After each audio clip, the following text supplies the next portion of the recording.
Hi friends, welcome to tips for happy life.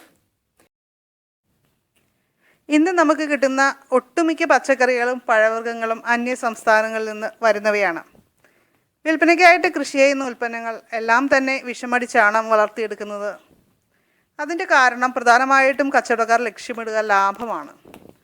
ഒരു ഉദാഹരണം പറഞ്ഞാൽ, നമ്മൾ വീട്ടിൽ പാവൽ നട്ടാൽ ഉണ്ടാകുന്ന കായുടെ വലിപ്പം ഒന്ന് നോക്കിയാൽ മതി. പുറത്തുനിന്ന് നമ്മൾ വാങ്ങുന്ന പാവലിൻ്റെ വലിപ്പമായിട്ട് കമ്പയർ ചെയ്താൽ വ്യത്യാസം നമുക്ക് ക്ലിയർ ആയിട്ട് മനസ്സിലാക്കാൻ സാധിക്കും. പുറത്തുനിന്ന് പച്ചക്കറികളോ അല്ലെങ്കിൽ പഴവർഗ്ഗങ്ങളോ ഒക്കെ വാങ്ങിയാൽ സാധാരണ ഞാൻ ചെയ്യുന്ന ചില കാര്യങ്ങളാണ് ഞാൻ ഇന്ന് പറയാൻ ഉദ്ദേശിക്കുന്നത്. അതായത് വിഷവിമുക്തമാക്കാനായിട്ട് പച്ചക്കറികളും പഴവർഗ്ഗങ്ങളും എങ്ങനെ നമ്മൾ ട്രീറ്റ് ചെയ്യുക എന്നുള്ളതാണ്. ഞാൻ പച്ചക്കറികൾ വാങ്ങിയാൽ, അതായത് പുറത്തുനിന്ന് നമ്മൾ വാങ്ങിക്കൊണ്ട് വന്നാൽ ഉടൻ തന്നെ ഫ്രിഡ്ജിലേക്ക് കയറ്റുന്ന പതിവില്ല. ആദ്യം തന്നെ ഞാനിത് കഴുകിയെടുക്കുകയാണ് ചെയ്യുന്നത്.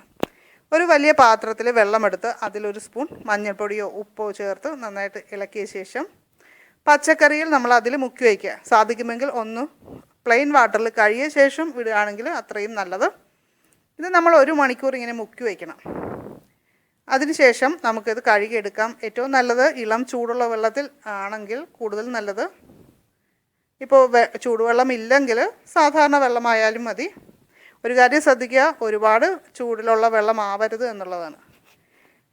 ഇനി പാവയ്ക്ക പോലുള്ള പച്ചക്കറികളൊക്കെ കഴുകുമ്പോൾ ഒന്ന് ബ്രഷ് ഉപയോഗിച്ച് ഉരച്ച് കഴുകുകയാണെങ്കിൽ പാവയ്ക്കയുടെ മുള്ളുകൾക്കിടയിലുള്ള രാസവസ്തുക്കളൊക്കെ പൂർണ്ണമായിട്ട് നീങ്ങി കിട്ടാനായിട്ട് അത് സഹായിക്കും. നമുക്കറിയാം, ചില തക്കാളി ആപ്പിളൊക്കെ കണ്ടാൽ തന്നെ കൊതിയാകും. നല്ല ഭംഗിയാണ് അല്ലേ?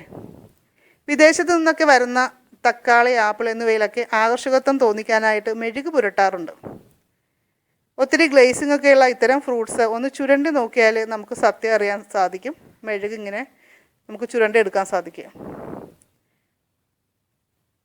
ഉപ്പും നാരങ്ങ നീരും ഇളം ചൂടുള്ള വെള്ളത്തിൽ ചേർത്ത ശേഷം ആ വെള്ളത്തിൽ നമ്മൾ ഈ തക്കാളിയും ആപ്പിളും ഒക്കെ മുക്കി വെച്ച് 1 മണിക്കൂർ കഴിഞ്ഞ് കഴുകിയെടുക്കാവുന്നതാണ്. സാധാരണ വെള്ളത്തിൽ ഒന്നുകൂടി കഴുകിയെടുത്ത് തുടച്ചെടുക്കുക. പിന്നെ ബീട്രൂട്ട്, ക്യാരറ്റ്, ഉരുളക്കിഴങ്ങ് എന്നിവയുടെ കാര്യം പറയാനാണെങ്കിൽ ഇതിലൊന്നും വലിയ പ്രശ്നവുമില്ല. കാരണം ഇതൊക്കെ നമ്മൾ തൊലി കളഞ്ഞ് ഉപയോഗിക്കുന്നതാണ് അല്ലേ? ഇലക്കറികളാണെങ്കിൽ ഒരിക്കലും 30 മിനിറ്റിൽ കൂടുതൽ വെള്ളത്തിൽ മുക്കി വയ്ക്കേണ്ടതില്ല എന്നുള്ളതാണ്. വളരെ എളുപ്പത്തിൽ വളർത്തിയെടുക്കാവുന്ന പലതരം ഇലക്കറികൾ നമ്മുടെ വീട്ടുമുറ്റത്ത് നമുക്ക് ഉണ്ടാക്കിയെടുക്കാൻ സാധിക്കുന്നു. ഒരിക്കലും അത് പുറത്തുനിന്ന് വാങ്ങരുത് എന്നാണ് എൻ്റെ അഭിപ്രായം. അതുകൊണ്ട് തന്നെ എനിക്ക് ചീര പോലും പുറത്തുനിന്ന് വാങ്ങുന്നതിനോട് യോജിക്കാനാവില്ല. എൻ്റെ ഹസ്ബൻഡ് ഇടയ്ക്ക് എപ്പോഴും ചീര വാങ്ങിക്കൊണ്ട് വരും. ചീരക്കാരൻ അവിടെ നിൽക്കുന്നു എന്ന് കരുതി ചീര വാങ്ങിച്ചുകൊണ്ട് വരും. നമ്മുടെ വീട്ടിൽ തന്നെ ചീരയുള്ളപ്പോൾ എന്തിനാണ് പുറത്തുനിന്ന് വിഷമടിച്ച് വാങ്ങിക്കൊണ്ട് വരുന്നതെന്ന് ഞാൻ ചോദിച്ചു. പിന്നെ അങ്ങനെ കൊണ്ടുവരാറില്ല. കാരണം നമ്മുടെ വീട്ടിൽ ചെറിയ ചെറിയ ചെടികളൊക്കെ നമുക്ക് വെച്ച് പിടിപ്പിക്കാവുന്നതേ ഉള്ളൂ. ഒരുപാട് സ്ഥലമൊന്നും ഇല്ലെങ്കിൽ പോലും സാമ്പാർ ചീരയൊക്കെ വളരെ എളുപ്പത്തിൽ നമുക്ക് യാതൊരു പരിചരണവും ഇല്ലാതെ നമുക്ക് വളർത്തിയെടുക്കാവുന്നതാണ്. മുന്തിരി ഇന്ന് പല ടൈപ്പിൽ നമുക്ക് വിപണിയിൽ വാങ്ങാൻ കിട്ടും.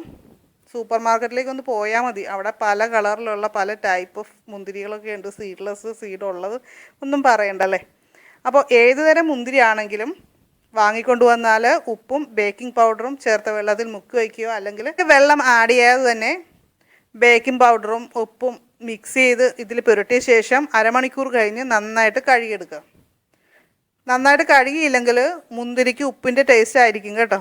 അതുകൊണ്ട് അതൊന്ന് ശ്രദ്ധിക്കണം. പണ്ടൊക്കെ മുന്തിരി കടകളിൽ വെച്ചിരിക്കുന്നത് കണ്ടാൽ നിറയെ ഈച്ച അതിൻ്റെ ചുറ്റും കൂടുമായിരുന്നു. ഇന്നൊക്കെ മുന്തിരി വെച്ചാലൊന്നും ഒരു പ്രശ്നവുമില്ല. കാര്യം വിഷമടിച്ച് വരുന്നതുകൊണ്ട് ഈച്ചയൊന്നും അതിൻ്റെ പരിസരത്തേക്ക് പോലും വരില്ല.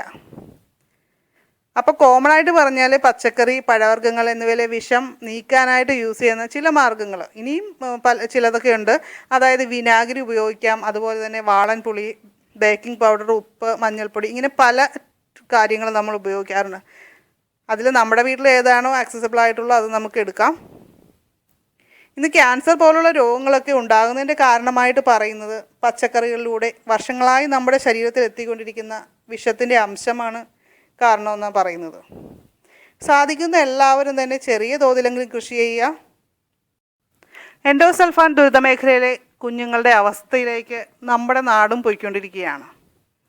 നമ്മളും കഴിക്കുന്നത് വിഷമടിച്ച പച്ചക്കറികൾ തന്നെ. വിഷം തന്നെയാണ് ഡെയിലി നമ്മുടെ ഉള്ളിലേക്ക് ചെന്നുകൊണ്ടിരിക്കുന്നത്. അതുകൊണ്ടാണ് സാധിക്കുന്ന എല്ലാവരും തന്നെ പച്ചക്കറികൾ വീട്ടിൽ ചെറിയ തോതിലെങ്കിലും വളർത്തിയെടുക്കാനായിട്ട് ശ്രദ്ധിക്കുക.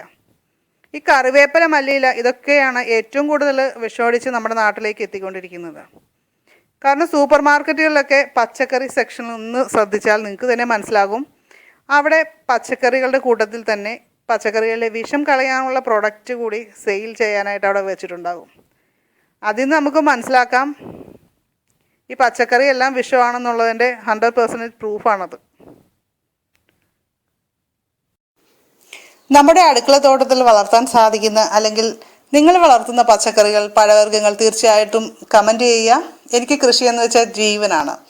ഞങ്ങൾ അങ്കമാലിയിൽ കുറച്ച് സ്ഥലമുണ്ട്, അപ്പോൾ അവിടെയാണ് കൃഷിയൊക്കെ ചെറുതായിട്ട് ചെയ്യുന്നത്.